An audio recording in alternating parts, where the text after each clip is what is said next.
Assalamualaikum warahmatullahi wabarakatuh. Perkenalkan, saya Wahyuni Arumsari, SKM MKes, dosen pada Prodi Administrasi Kesehatan Fakultas Ilmu Kesehatan Universitas IFET. Pada kesempatan kali ini, saya akan mendeskripsikan beberapa informasi diri untuk kinerja Tridharma Perguruan Tinggi pada bidang pengajaran pada mata kuliah promosi kesehatan. Pada mata kuliah ini, saya menggunakan metode pembelajaran ceramah, diskusi, dan praktikum yang akan dilakukan baik di ruang kelas maupun laboratorium masyarakat. Penyampaian materi pada mata kuliah promosi kesehatan dilaksanakan di ruang kelas menggunakan media komputer dan LCD.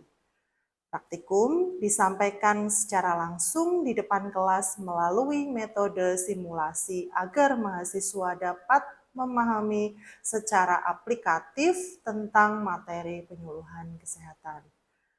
Adapun simulasi yang akan dilakukan pada pertemuan kali ini adalah simulasi membuka dan menutup penyuluhan kesehatan.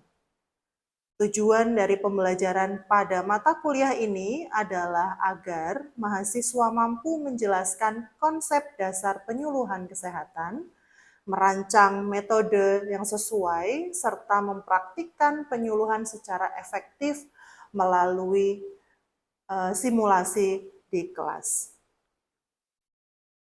Evaluasi pembelajaran pada pertemuan ini dilaksanakan dengan metode pengamatan yang meliputi keaktifan mahasiswa bertanya, kemudian pada saat mahasiswa berpendapat, mahasiswa melakukan problem solving, dan bagaimana sikap mahasiswa dalam belajar.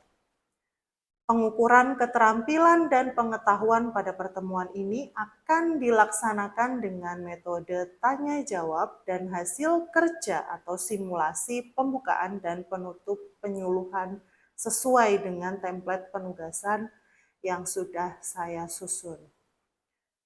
Untuk bobot penilaian pada mata kuliah ini meliputi kehadiran mahasiswa sebesar 20%, aktivitas mahasiswa dan hasil kerja praktikum dengan bobot 20%, kuis 10%, penugasan 10%, UTS dan UAS masing-masing 20%.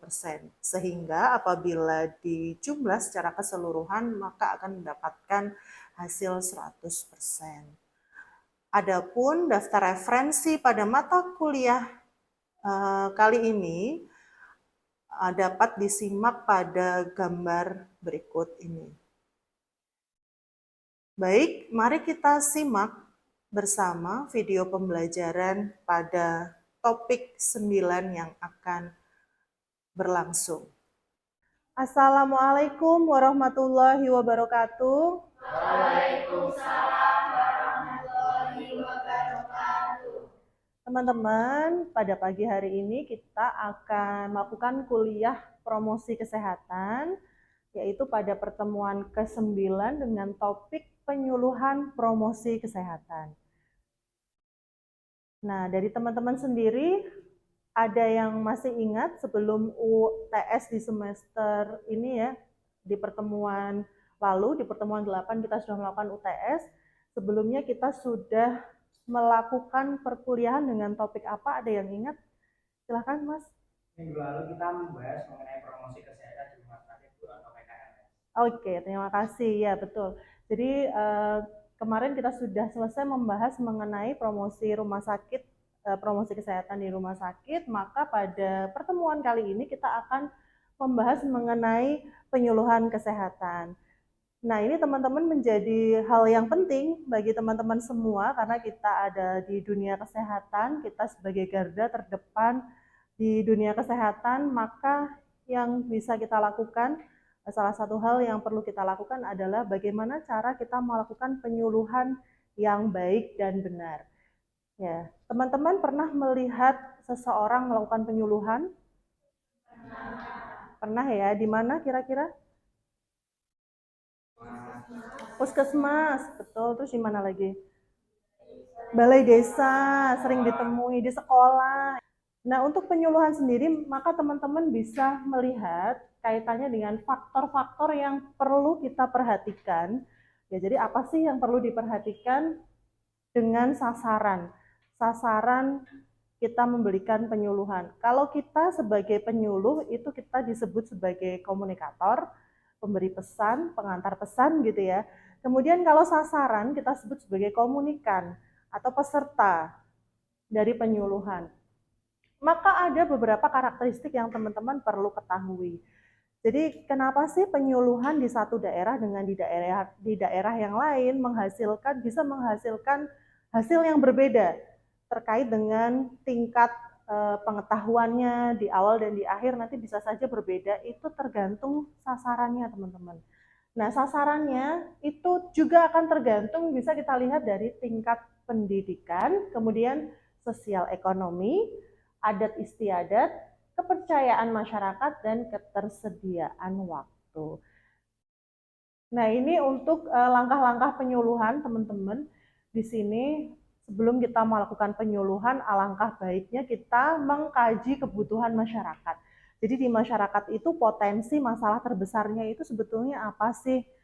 Misalnya kita mau analisis dulu, yang dibutuhkan apa? Apakah saat ini kebutuhan akan penyuluhan terkait dengan tema demam berdarah karena kasusnya sedang meningkat, atau misalnya leptospirosis yang juga sedang meningkat kasusnya, nah kita sesuaikan dulu. Kemudian yang kedua, menetapkan masalah kesehatan masyarakat. Setelah kita kaji, kita tetapkan, yang saat ini diperlukan masyarakat adalah penyuluhan terkait leptospirosis misalnya. Nah, kemudian memprioritaskan masalah. Bagaimana caranya permasalahan yang banyak itu ya, yang kalian dapatkan di masyarakat itu banyak, kemudian kalian udah dapat satu, leptospirosis, kemudian bagaimana cara melakukan penyuluhan itu di suatu wilayah terkait dengan tema leptospirosis, maka kita harus menyusun perencanaan. Kita susun rencananya nanti gimana sih? Tetapkan tujuan kita penyuluhan itu apa? Untuk memberikan informasi, meningkatkan pengetahuan masyarakat tentang leptospirosis. Berarti harus ada buktinya bahwa masyarakat itu nantinya pengetahuannya meningkat, gitu kan? Berarti kita sediakan pretest dan posttest supaya kita tahu masyarakatnya itu terukur peningkatan pengetahuannya betul terjadi atau tidak. Kita tetapkan sasaran masyarakat yang seperti apa yang akan kita beri informasi. Misalnya masyarakat ibu-ibu, atau karena yang rentan dengan pekerjaan di lapangan, di sawah misalnya, banjir, ketika banjir dia turun di garda terdepan, oh saya akan memberikan kepada kelompok sasarannya bapak-bapak. Atau misalnya kepada siapa itu, penolong kesehatan PMI gitu ya, itu bisa kita jadikan. Jadi karena dia turun lapangan ketika bencana, maka resiko kesehatannya kan banyak, maka dia harus pakai APD dan lain sebagainya, kita bisa jadikan sasaran untuk penyuluhan. Nah, ini untuk membuat kita pede, teman-teman, pasti kita butuh teknik untuk berbicara. Di dalam komunikasi, teknik berbicara ini yang paling utama adalah ini, teman-teman. Harus percaya diri dulu, pede. Pede ya, bukan sombong ya. Bedakan pede dengan sombong. Kalau pede itu ya kita percaya bahwa kita mampu. Kalau sombong kan enggak, nanti aku pasti bisa gitu ya. Jadi beda. Kita mampu. Kemudian ucapan jelas dan perlahan. Jadi jelas, intonasinya jelas, artikulasinya jelas, dan diucapkan secara perlahan. Kalau penyuluhan, kalian ngomong cepet, bisa aja mereka nggak paham. Kemudian berbicaranya secara wajar, misalnya, kemudian tidak ada istilah-istilah yang tidak difahami, istilah-istilah yang terlalu akademisi, kemudian terlalu membuat suasana yang dramatis, itu sebaiknya dihindari.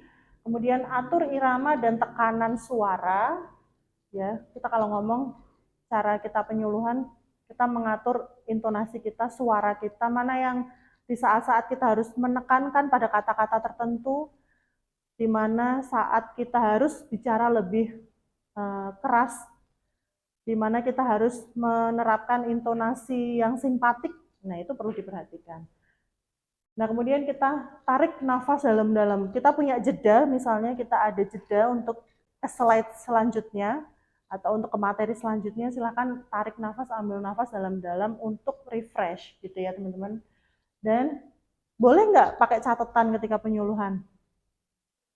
Boleh. Kita pegang catatan, kemudian tapi poin-poinnya aja. Oh, saya mau menyampaikan ini, saya mau menyampaikan itu. Nah, itu dipakai dan kita lihat sewaktu-waktu aja, sewajarnya, jangan kita baca dari awal sampai akhir. Nah, kemudian saya akan mengajarkan tentang bagaimana teknik penyuluhan membuka dan menutup. Nah, teman-teman, di dalam ilmu penyuluhan sebetulnya ada hal yang akan menentukan audiens itu tertarik dengan teman-teman, yaitu pada 10 menit pertama dan 10 menit terakhir. Jadi 10 menit pertamanya teman-teman itu akan menentukan. Itu adalah waktu yang krusial, poin yang sangat penting. Jadi nilainya sangat tinggi ketika 10 menit pertama itu teman-teman membuka penyuluhan. Berarti 10 menit pertama itu kan pembukaan kan? Cara membuka penyuluhan, dan 10 menit terakhir itu adalah saat-saat apakah kalian akan berkesan di dalam penyuluhan itu. Apakah pesannya akan diingat? Kalau berkesan berarti nanti besok diundang lagi. Atau besok dijadikan pembicara lagi gitu. Itu poin krusialnya. Jadi 10 menit pertama dan 10 menit terakhir. Oke. Nah, untuk 10 menit pertama berarti kita membuka. Nah, dalam membuka sebuah penyuluhan itu ada teknik-tekniknya atau ada beberapa alternatif cara sehingga si sasarannya ini, komunikannya ini tertarik, teman-teman.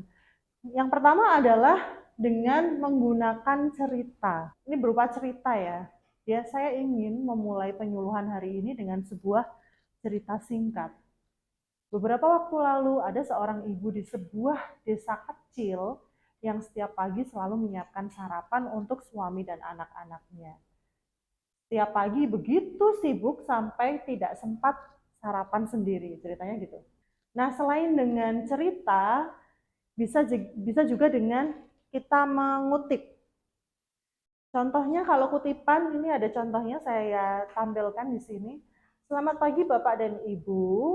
Ada sebuah kutipan, ya, jadi kita tekankan, ada sebuah kutipan yang berbunyi, kesehatan bukan segalanya, tapi tanpa kesehatan segalanya bukan apa-apa. Ada kutipan seperti itu, ya. Kita nyatakan bahwa ada kutipan yang seperti ini. Oke, nah itu tadi membuka 10 menit pertama, penting, waktu krusial 10 menit pertama. Kemudian ini 10 menit terakhir, yaitu menutup penyuluhan. Nah, teman-teman, menutup penyuluhan itu tidak boleh dengan apa nih? Minta maaf. Jadi mungkin teman-teman itu menganggap sesuatu yang wajar dan lumrah ketika menutup acara menggunakan mohon maaf yang sebesar-besarnya apabila terdapat salah kata. Nah, itu tidak boleh sebetulnya. Karena kita melakukan itu sudah berdasarkan perencanaan dan sudah berdasarkan apa yang kita harus lakukan. Jadi tidak boleh kita menutup seolah-olah kita bersalah. Melakukan penyuluhan itu seolah-olah kita salah kalau kita minta maaf. Jadi nggak boleh ya teman-teman menutup presentasi dengan minta maaf. Mohon maaf jika ada salah-salah kata atau apa ya, baik disengaja maupun tidak disengaja. Nah, itu kata-kata yang lumrah, mungkin teman-teman sering dengar, tapi sebetulnya itu tidak boleh di dalam penyuluhan. Jadi dihindari. Kemudian menutup penyuluhan dengan kalimat yang terlalu panjang. Misalnya tadi speakernya, tadi kita udah ngasih materi panjang banget, terus harusnya penyuluhan itu kan merupakan endingnya itu kita buat rangkuman gitu kan teman-teman. Tapi ini kemudian kita sampaikan lagi panjang lebar, audiensnya ngantuk. Jadi audiensnya yang kayak udah semangat nih mau ditutup penyuluhannya, udah mau selesai, dia ngantuk lagi gitu ya. nggak semangat lagi. Baik, itu materi yang bisa saya sampaikan, teman-teman. Kemudian yang selanjutnya yang harus teman-teman lakukan adalah berdiskusi. Teman-teman mohon untuk membuat kelompok kecil, ya. Nah, diskusinya adalah tentang cara membuka dan menutup penyuluhan menggunakan teknik yang benar, seperti yang saya sampaikan. Kemudian teknik bicara dan body language-nya juga harus benar ya nanti ya. Karena nanti setelah berdiskusi, teman-teman harus maju ke depan untuk menyampaikan hasil diskusinya. Silahkan pakai teknik berbicara dan body language yang benar, dan silahkan diimplementasikan dalam kasus yang akan saya berikan berikut ini. Waktu diskusi kurang lebih 30 menit, kemudian teman-teman mempresentasikan dan merangkum hasil diskusi kelompok. Nah, kuisnya adalah seperti ini, teman-teman. Anda adalah seorang tenaga kesehatan yang akan melakukan penyuluhan kepada kelompok lansia. Lansia itu usianya berarti di atas 50 tahun. Di Posyandu Anggrek Mekar. Nah, tema penyuluhan hari ini adalah tetap sehat meski hipertensi. Jadi, lansianya itu adalah lansia hipertensi. Bagaimana caranya mereka tetap sehat meskipun punya hipertensi. Nah, banyak peserta yang sudah lanjut usia dan memiliki tekanan darah tinggi namun belum sepenuhnya paham tentang menjaga pola hidup sehat. Nah, yang kali ini teman-teman akan lakukan adalah kalimat pembuka dan kalimat penutup penyuluhan. Bisa dimengerti kuis pada pagi hari ini? Silahkan saya beri waktu untuk berdiskusi.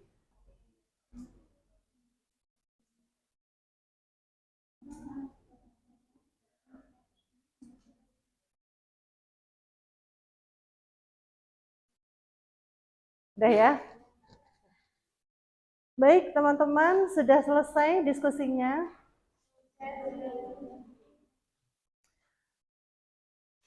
Setelah teman-teman berdiskusi, mohon untuk perwakilan kelompok untuk bisa di depan, ngomong di depan, presentasi terkait dengan hasil diskusinya.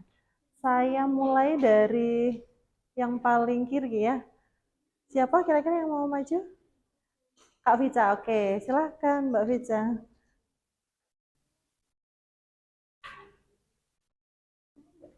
Ini saya di depan, saya di sampingnya biar kedengaran.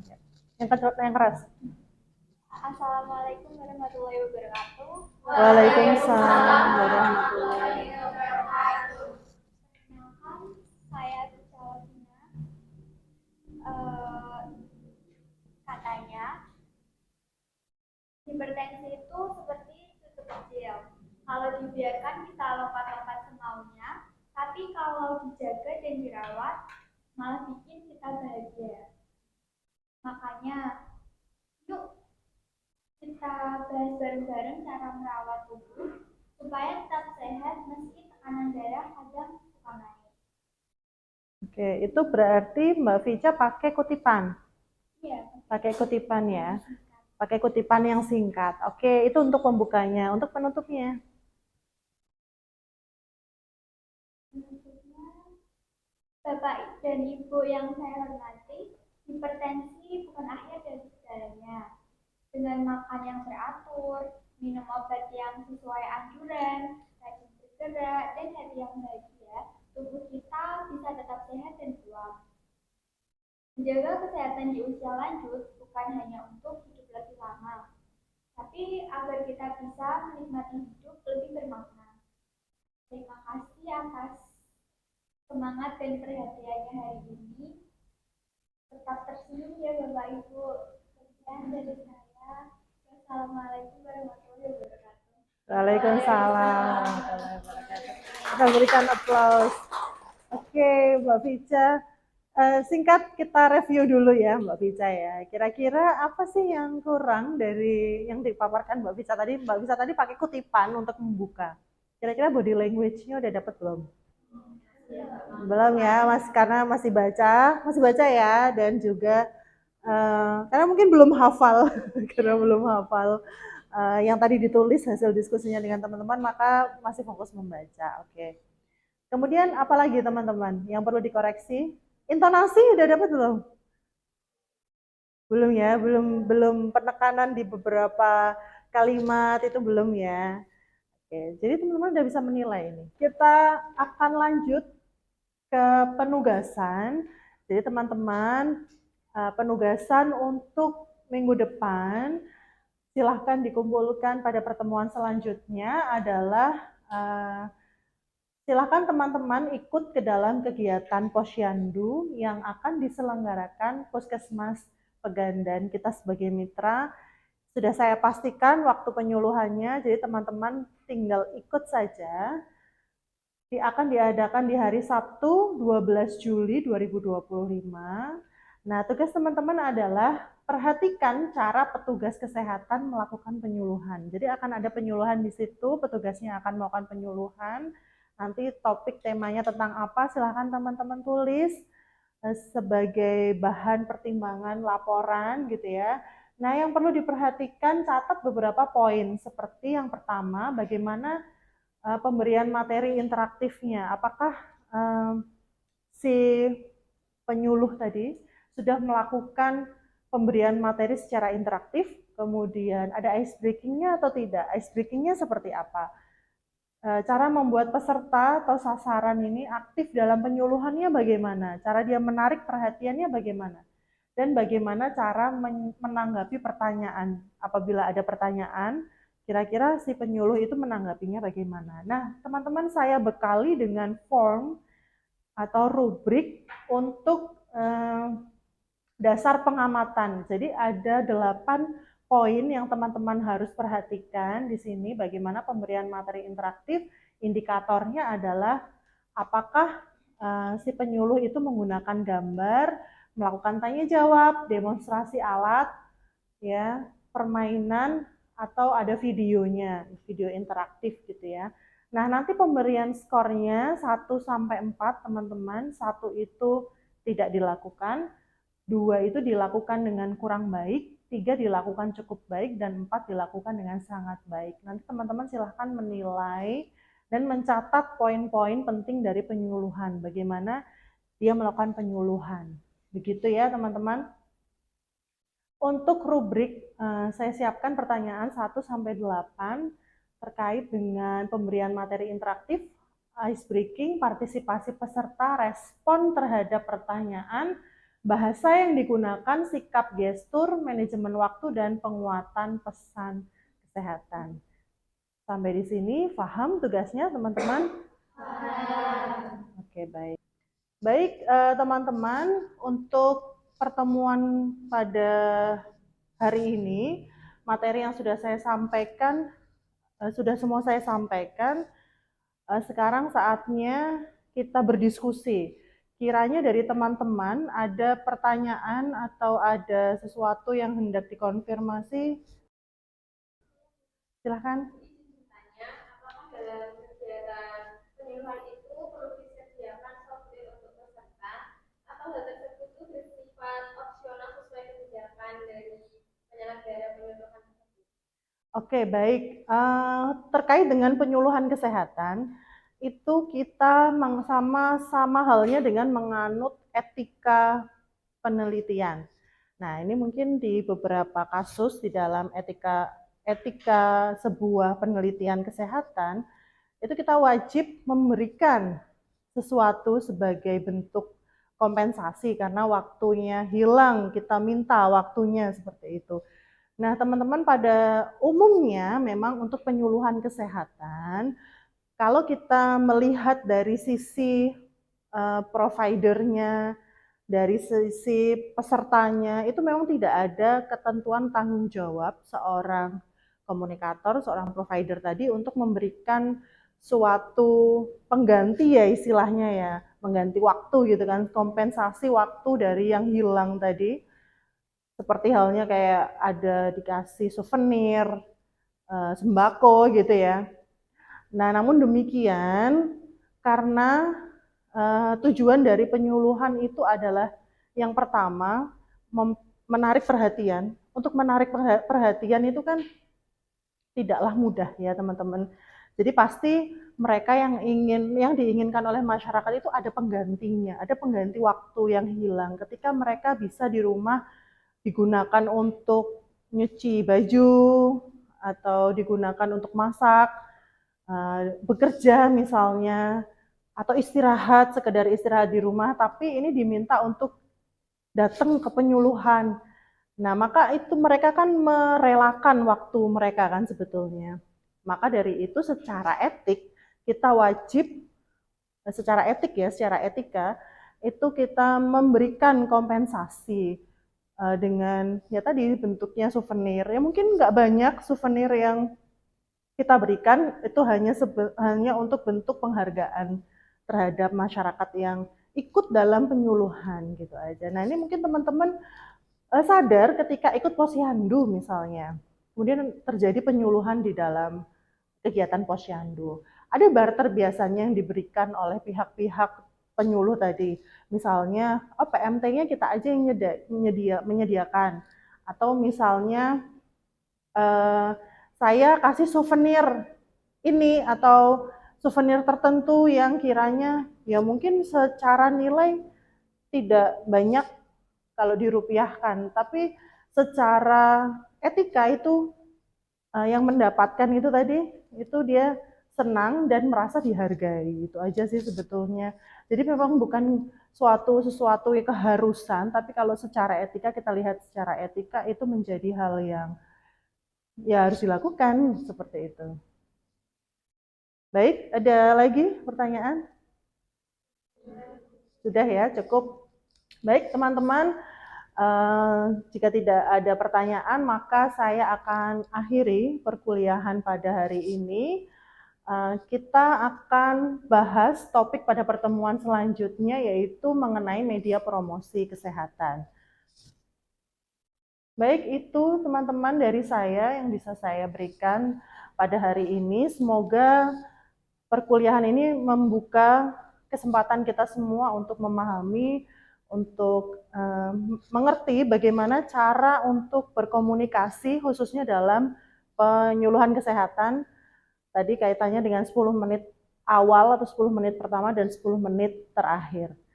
Baik, sekian dari saya akhiri. Wassalamualaikum warahmatullahi wabarakatuh. Selamat jumpa minggu depan.